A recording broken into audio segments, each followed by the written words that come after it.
১৯৯১ সালে এই কোপা আমেরিকার ফাইনালেই মুখোমুখি হয়েছিল আর্জেন্টিনা ও কলম্বিয়া।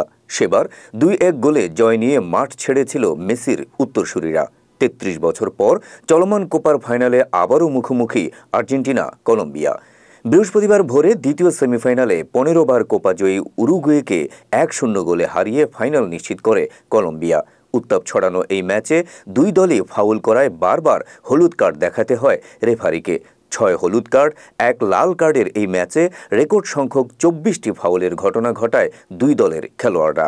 এমন মারমুখী ম্যাচে খেলার জয় নির্ধারণ করেন কলম্বিয়ার জেফারসন লারমা। খেলার ৩৯ মিনিটে তার জয়সূচক গোলটিই কলম্বিয়াকে পৌঁছে দেয় ফাইনালে।